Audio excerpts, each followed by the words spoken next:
So first of all, what is Apache Pulsar?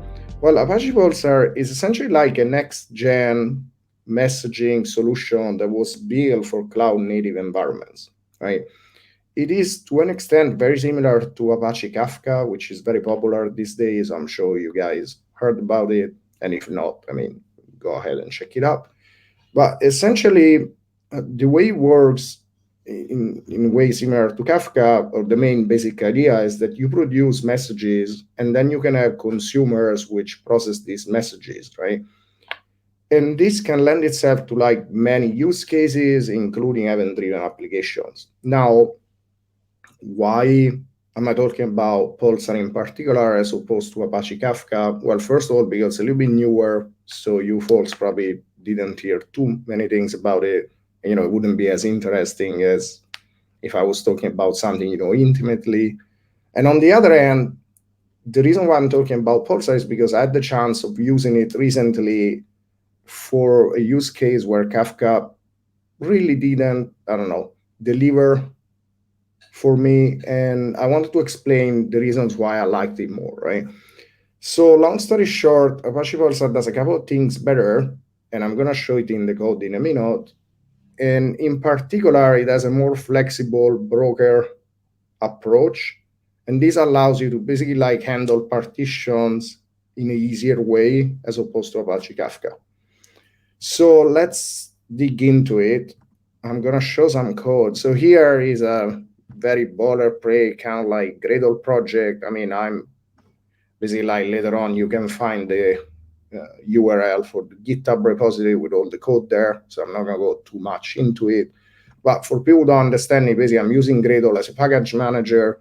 And I'm using JUnit essentially for testing, right? So I'm going to try to work line by line and then run some tests. So first of all, I'm instructing JUnit not to create a new instance of this class for each test function, which seems to be the behavior in general. And this is quite inconvenient because when you use test containers like I'm doing here, line 33, this would basically create new containers for each function, which take forever. And as I was saying, like I use test containers to spin up Pulsar locally using Docker, right?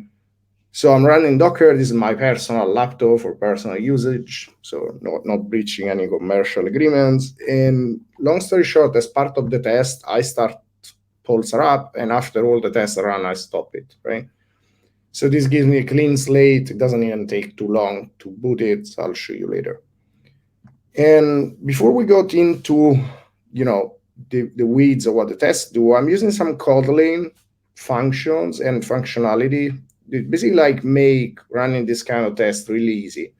So one is, I'm sure you understand it, or you're all Kotlin experts, but long story short, by using by lazy, this delegate here, what I'm making sure is I can initialize this variable without making it mutable.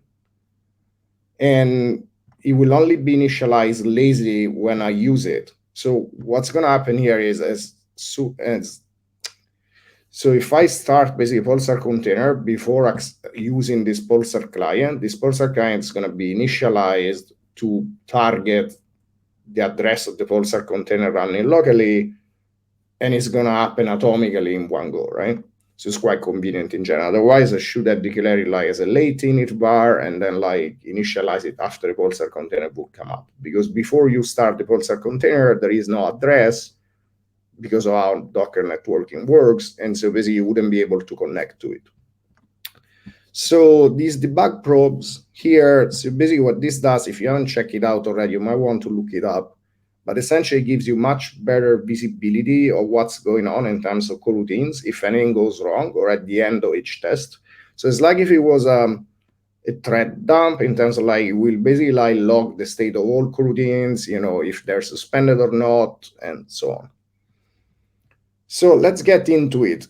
So this one is a really basic test, that I'm showing in terms of functionality. I'm going to walk you through it in a minute. But what I wanted to do is I wanted to show you how it would look if I were to just use the standard Pulsar Java client, okay, without making it nicer with Kotlin. And this is still a Kotlin file, so, in Java would look arguably worse. But to give you a good idea. So here what I'm trying to do is I'm saying, okay, run a test, which gives me like a coroutine scope, which I can use for coroutines. So the main idea behind coroutines, I'm sure you guys all know about it, but is that I can do operations that are non-blocking in a way where it actually looks like it is blocking. So as an example, if you consider this line 60, where I'm waiting for the create async operation on the producer, what's happening is here the coroutines will actually suspend and resume after this function returns, right? So it's very different compared to how normally it would look if you were to block the thread. And this allows to basically use the resources on your machine in a more efficient way. Now, all of this is probably going to change a little bit with the introduction of Loom, which is actually now available under, you need to enable it with experimental flags. But essentially, coroutines also do more where they make it simple to basically spin up multiple parallel threads of execution and I wait until they're done. Basically, the main difference between Loom and coroutines is not like these are just completely different implementation. One will replace the other, but it's mostly like for coroutines, what they enable is for you to do stackful based reasoning with multi-threading. So the main idea is that if you spin up a thread, whether it's in Loom or not in Loom from another thread, the parent thread doesn't have like an idea of the child thread, right? And so some operations are in things that is slower or more annoying. So as an example, if you need to close resources, it's much easier to do with coroutines as opposed to threads, whether you use Loom or not. So that said, the run test, that it makes it possible to basically run coroutines without this test function. And here what I'm going to do is I want to send messages as strings. So I'm using this string schema from Apache Pulsar. And I'm going to create a topic, right? So topics in Pulsar can essentially be either persistent or non-persistent. The difference is that if a topic is persistent, even if there are no consumers, the message is going to be appended to the distributed ledger. I'll talk more about this later. While if a topic is non-persistent, then if no consumers are there, the message is going to be discarded. Right? And also that's like state persistence on the broker itself. So here what I'm going to do is I'm going to basically like ensure that the topic works. This is the one exception, as in it's not part of the standard Pulsar Java client, is a function I created.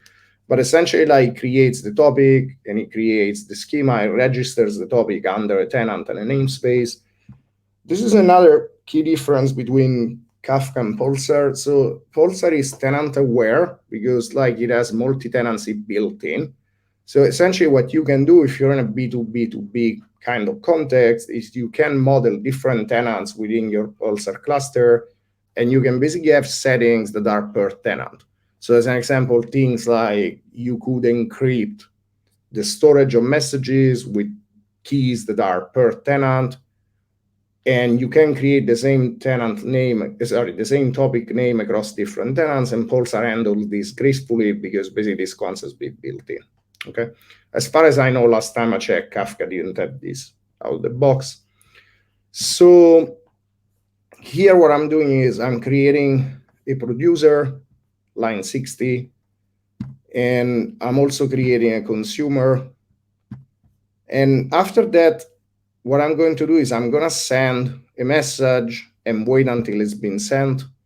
And then I'm going to receive it and wait until it's going to be received, acknowledge it, which works in a very similar way that it works with Apache Kafka. And then I'm going to check that the value that I sent in the message is equal to the value that I received. So here, one of the pains of using the Java client directly is that these functions that end with async return a completable future that I need to await every time, right? So for everything I need to do, I need to find the version of the function that uses async at the end, and I need to await it. So why could I not just use this receive function instead, right? Well, it works, but the difference is that this one is going to block the thread, and so it doesn't play well with the coroutine model underneath. So if I run it, unsurprisingly, I mean, it's not much of an output here, but it's going to basically hopefully work. Here is spinning up the Pulsar container. So as you can see, it doesn't take too long. And let's look at how the test will look if I'm using some extension functions that you can create in Kotlin. Now, one of the very nice features that Kotlin has is that if you mix extension functions, you can basically create your own DSL on top of whatever library or SDK a dependency makes available to you, right? So as an example, if I don't want to always like use async functions and then I wait on them, which is already great because, like going back to it a second, these kind of functions that return a completable future are quite handy if you're in a Kotlin context because you can await them and basically bridge the gap between completable futures and coroutines. Now, as an example, is another advantage of using Pulsar, at least in terms of the Java client, because the Java client itself is built to be compatible with Java 8 or more recent. While if you take the Apache Kafka clients in Java, they're compatible with Java 5. And so they basically give you back a future as opposed to a completable future, which is not simple to await in Kotlin. So if you want to use the Java client for Apache Kafka in a non-blocking way using coroutines, it's not as straightforward. Okay. So here, let's go back to it. So what can I do with Kotlin types? Well, essentially what I can do is I can make sure that with my new types, I can remove all these async await kind of behavior. So here, if you see this function, it's a suspending function, which basically means that it plays with the coroutine mechanism natively, right? Now, the other big advantage is I'm using flows here to basically return messages coming from a consumer, like if it was an RX observable or, like a project reactor flow. I don't know if you guys have used flows before, but long story short, yes, it's similar to project reactor flux or RX observable, and it looks like a little bit like a Java stream, so you can do all sort of like map reduce, filter kind of operations, which is a very nice non-blocking or better suspending mechanism in Kotlin, where for each of these functions, you can essentially map a suspending function to it, and it will handle it according to the coroutines mechanism, right? So here, this is going to be like essentially a hot flow. Now, what's the difference here? In Kafka, if you consume from a topic, you're essentially pulling messages, right? So the Kafka consumer is pull-based. It will keep an offset, whether it's in Zookeeper or not, and it will essentially say, hey, give me the next X messages after this offset. Now, in Pulsar, this is all reversed. So essentially, the way the Pulsar broker works is that it will push messages to consumers, and which is great for latency and so on, but at which point some people might ask, hey, but how does it handle back pressure, right? So won't it risk pushing too much and too many messages, which might risk overwhelming the consumer in terms of memory and processing power? And long story short, the way it works is quite straightforward. So when the consumer consumes a certain amount of messages, it renews a maximum amount of messages that the broker can send. So essentially, when I create a consumer, you can specify how many messages the broker can send before receiving a notification of things when processed. And it could be like, I don't know, 500, right? And so if you create a consumer with these 500 messages available, the broker pushes messages until it has either delivered 500 of them or until the consumer will have renewed this quota. And so this is all transparent. If you see the implementation of this flow, it's quite straightforward to basically implement this kind of behavior in Kotlin. And the way you do is you can say you can use the flow builder function here. And what you say is, as long as my coroutine context is active, so this gets canceled very gracefully as well, keep receiving messages and emitting them. Okay. Right. So all good. So I'm going to run it. Once again, nothing extraordinary so far. And you should complete pretty much in the same amount of time. There you have it. Now, you can push this even further, and basically you can make the test more streamlined. Now, one of the features that you can use with JUnit is this idea of inner classes and test interfaces, right? And essentially, if you use interfaces, you can provide default behavior, and that basically allows some sort of like multiple inheritance where you can compose functionality as part of your tests. So here I'm creating a nested class like with JUnit. The main idea is that this test will appear within the nested class context, and I'll show you in a sec what it means. But basically, this is the same test and is even more streamlined. And the way it works is I'm able to call this function like new persistent topic or ensure that it works. And it all looks a lot easier. And the way this works is because this Pulsar test to port is aware of the fact that there's a Pulsar container, a Pulsar client, and a Pulsar admin. And so here, when I say new persistent topic, I can actually, or ensure it works, I can actually access the Pulsar admin client directly, which basically means that I don't need to refer to it here, okay? I'm not necessarily too much of a fan about this approach because it's very concise, but it's also like, it's not necessarily clear what's going on too much. And so basically, but I wanted to show what is possible. Now, another one that it's interesting in Kotlin is this idea of multiple receivers. Now, this is going to look a little bit weird if you've never seen it before. Now, you guys are probably aware of extension functions in Kotlin. So as an example, I could create an extension function on a string called, I don't know, last 3 characters. And this returns another string. And I can say, I don't know, take last 3. If I got another bell to do, right? And what it means is that essentially you could potentially use it like this. So I can say something dot last 3 characters, right? It's almost like this string is in context within this function, right? In particular, it's called a context receiver. Now, what I can do here is I can add multiple context receivers to a function, whether it's an extension function or not, which basically means that this function will only be available if all the receivers are in the context, right? So if you go back to how I'm using this here, I'm saying with producer, which puts this producer, well, of type Kotlin producer as a context receiver. And then within that closure, I'm saying, hey, with consumer, which also adds the Kotlin consumer as a context receiver.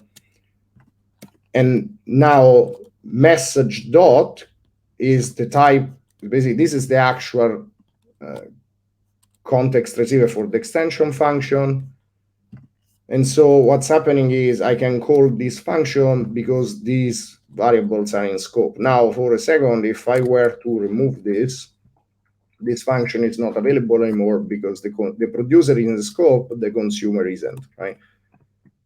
Which is quite handy. I mean, it's still an experimental function, but I think once this becomes stable, it will definitely have an impact in how people will build things because it's quite handy. Now, this function is arguably not the most convenient, so I don't know if in the future, perhaps the Kotlin folks will want to like facilitate something that looks like this instead. But anyway, so now let's look a little bit at how Pulsar is different compared to Apache Kafka when it comes to partitioning, which is a really big difference. It's also why I personally prefer it.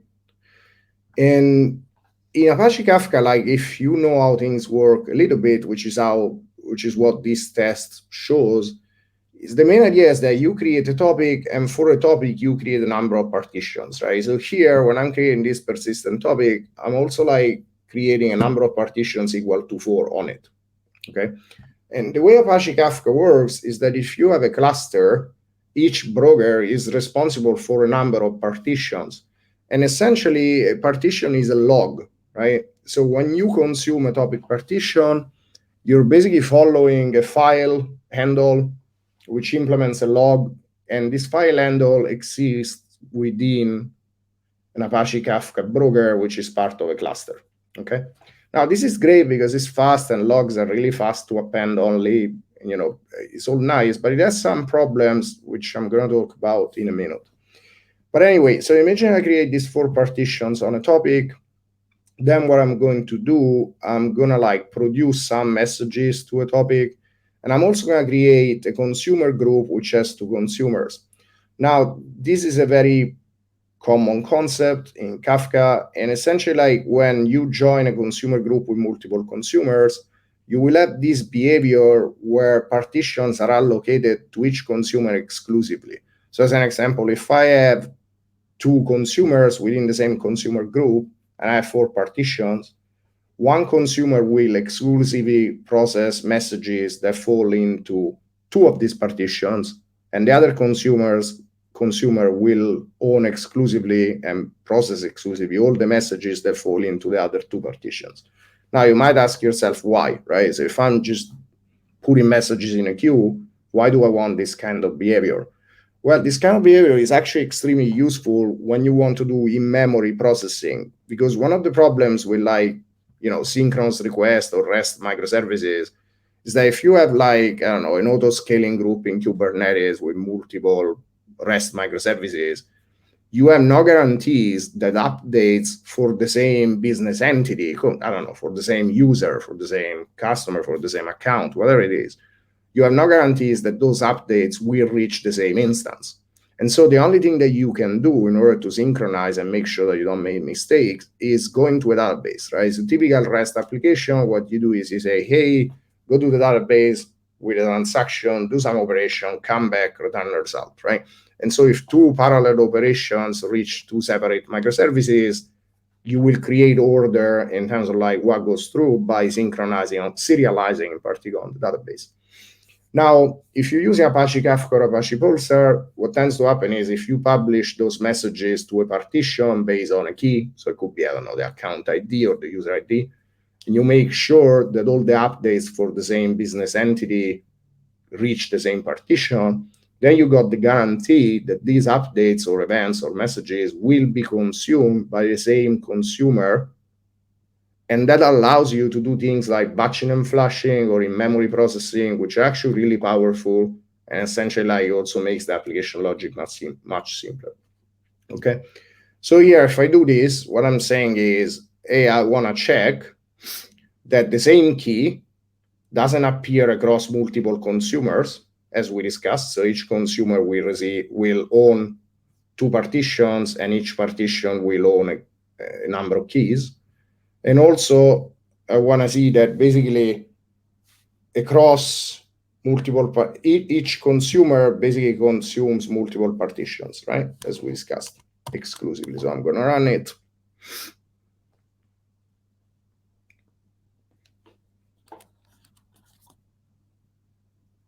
Cool.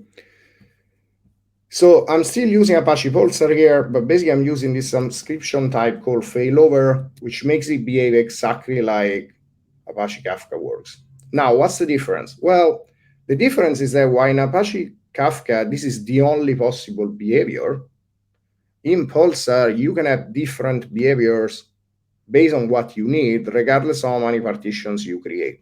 So what am I talking about? Well, what I'm talking about is that, first of all, in Apache Kafka, the minimum number of partitions you can have is one. So a topic is always partitioned, right? So worst case, or best case, depends who you ask, you're only always going to get one partition. While in Pulsar, you can create topics that are not partitioned at all, okay?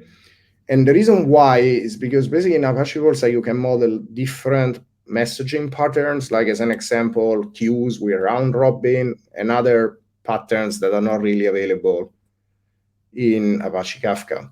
So what am I doing here? Well, essentially, I'm creating a topic which has no partitions at all. But what I want to do is I still want to have this behavior where each consumer only consumes updates from a specific key. So in here, when I do send test messages, what I do is I use messages that are indexed in terms of key. And so what that means is that if that key repeats itself, you're going to get the same consumer consuming all the messages for the same key, even if we don't partition the topic at all. This is something that in Kafka is not possible. So in particular in Kafka, if you create, say, one partition, within a consumer group, you can only have maximum one consumer which is actively processing. Now in Pulsar, you can have as many as you want because this behavior is decoupled, and I explain in a bit why and how is it possible. Okay.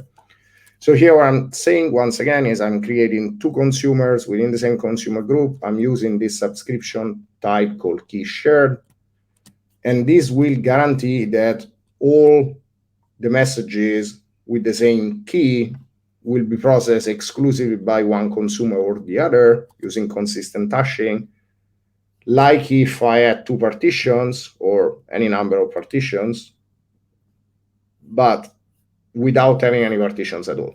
Once again, this is not possible using Apache Kafka.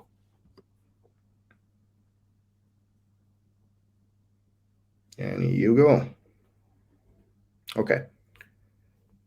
Right, so as an example here, I mean, probably like it's not extremely interesting to look at the terminal, but long story short, what you can see is that for each consumer, there are still no partitions, so the partition index is -1 for all of them because there are no partitions, once again. But then if you look at the keys, the updates for the same key are processed by the same consumer. So as an example here, key is 1 and consumer is 1, and here's the same. Or if I take as an example key is 3, whenever there's going to be another key 3, is going to be the same consumer, okay? Which is really nice behavior. Now, last, the difference is that also the opposite is possible. So in Kafka, once again, if you create two partitions, if you have two consumers, what's going to happen is that they're going to receive all the messages for one partition, one of them, and all the messages for the other partition, the other consumer. Now, in general, this is like a nice idea, but sometimes it's kind of like quite annoying because if you got a lot of consumers and you just want to consume things, you might potentially want to go in a round-robin way, like if it was a queue. So as an example, if you need to dispatch some asynchronous work to complete, this behavior is not always useful, and sometimes it can limit the throughput in terms of what you can achieve, right? So in Pulsar, once again, you can create a topic which has a number of partitions, but you can still decide to consume this topic like if it was a round-robin scenario. Now, the interesting aspect of it is that basically how you want to consume the messages is a decision of the consumer itself as opposed to the producer and the cluster, right? So in Kafka, essentially, when I create a topic, I set the number of partitions, and this sets how the producer behaves and how the broker behaves and the cluster behaves and how the consumer behaves. In Apache Pulsar, this is decoupled. And so essentially the way you store messages on the cluster is decoupled from how you consume them. And this has a lot of benefits, which I'm also going to talk about in a minute. So in this last test, what I'm doing is I'm creating two partitions. I'm telling Pulsar to just consume the messages in a round-robin fashion. And essentially here, what I'm going to do is I'm going to check that the messages, so each consumer receive messages, contain messages across multiple partitions. Now, this is not a guarantee. In general, I could, because, I can't really predict how the round-robin pattern will work, but I'm sending quite a few messages. So this will make it quite likely, right? So it passed. All right, cool. So before we open Q&A, I just wanted to basically mention how this is possible. And essentially, the way Apache Pulsar makes this possible is by using a different storage mechanism as opposed to Apache Kafka. So as I was saying, in an Apache Kafka cluster, once there's a broker, this broker owns a number of topic partitions. And for each of these topic partitions, there's a file handle which models a log. So whenever you, as a producer, publish a message, you decide the partition based on the hash of the key. And essentially, you send this message to a broker using Zookeeper to figure out which broker. And these days, they're working on Raft. But anyway, and then this broker basically appends this message to the file for which it has a file handle open, right? And so when you consume it, you're basically saying, hey, give me the next index within this file handle, the next position. Now, this is quite inconvenient because it has some consequences. So as an example, if I add another broker to the cluster, typically in Kafka, you have to do what is called a partition rebalancing. And what that means is that basically the new broker will have to migrate some data from existing brokers. And in the meantime, things ain't going to work that nicely. Likewise, basically, like if you add multiple consumers into a consumer group, you also have to rebalance how things are going to get consumed. Now, in Apache Pulsar, this is quite different because Apache Pulsar has a different model. So it doesn't use a log model for storage, but it uses like a distributed ledger model. And the way it works is it uses technology called Bookkeeper, which kind of like virtualizes the file system. And how it works is that each broker in Apache Pulsar is stateless, and logically, it is basically responsible for a number of topic partition segments. So the idea is quite straightforward. So if you can imagine like a topic partition, like an append-only log, where you got like the index of the message and the message itself, so you can map it by position. In Kafka, a broker owns the whole long sequence, while in Pulsar, it owns a series of segments within that sequence. So what that means is that the broker ends up being completely stateless. And as an example, you can easily scale up the cluster if you need more processing power, because the brokers are only responsible for brokering and not for storing the data. And so this is also why, as an example, when you add new brokers to an Apache Pulsar cluster, there are no partition rebalancing. And basically, this is much faster and much less inconvenient.